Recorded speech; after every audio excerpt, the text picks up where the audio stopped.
Olá pessoal, tudo bem? Eu gostaria de conversar com vocês com relação ao bem de família, que é um tema muito interessante, muito valioso e que merece a nossa atenção. Eu gostaria de colocar, a princípio, o fundamento do bem de família, para depois explicar o que é e a sua finalidade. O bem de família ele tem uma raiz constitucional e especificamente vinculado ao artigo 6º da Constituição, que trata do rol dos direitos fundamentais sociais. E ali nós verificamos a moradia como um direito fundamental social. E tem a ver a tutela do bem de família com isso, com a tutela desse mínimo existencial, com esse patrimônio mínimo.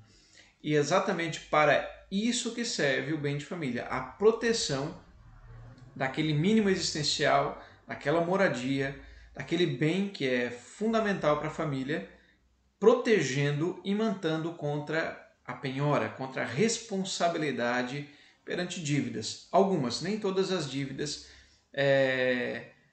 estão aí impedidas de acessar o bem de família, como por exemplo, dívidas decorrentes de pensão alimentícia. Pois bem, pouco se sabe, mas eu gostaria de destacar que existem duas modalidades de bem de família. A primeira é o bem de família mais conhecido, que é o bem de família legal, previsto na Lei 8.009 de 90. Este é o bem de família legal. Porém, nós temos o bem de família voluntário, que está previsto no Código Civil, especificamente no artigo 1711. Como ele é muito burocrático, tem toda uma estrutura para até ser instituído, né, extremamente complicada assim, no plano de vista operacional, pouco se usa. Aliás, não emplacou aqui no Brasil o bem de família voluntário. Por outro lado, nós temos o bem de família legal. E eu gostaria de destacar 5 pontos aqui no nosso vídeo que são importantes. O primeiro deles se chama da proteção do bem de família também daquela pessoa que é solteira, viúva ou que seja separada. Nós temos a súmula 364 do STJ que garante essa proteção do bem de família à pessoa que vive só, exatamente para garantir aquele mínimo existencial também àquele que é solteiro. Outro ponto interessante que nós temos na Lei 8.009 de 90 é a proteção dos itens do locatário. O locatário não é proprietário do bem, portanto não tem o bem de família como uma proteção para si. Porém, os itens que guarnecem a casa estão protegidos contra a penhora, contra a vinculação à responsabilidade num campo de dívidas, né? Então é muito interessante, o locatário ele tem proteção do bem de família, da lei de bem de família, aliás.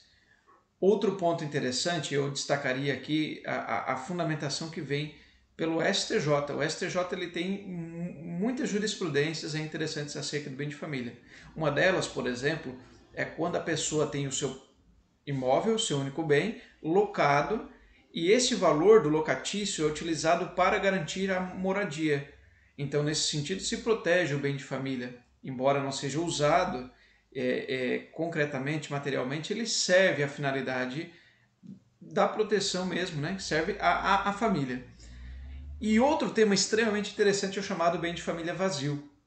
Por exemplo, bens que não são edificados, o STJ vem reconhecendo a proteção da lei do bem de família, protegendo e mantendo contra a penhora, com o fundamento de que teleologicamente, por uma interpretação finalística, aquele bem atende essa finalidade de ser o patrimônio mínimo daquela família.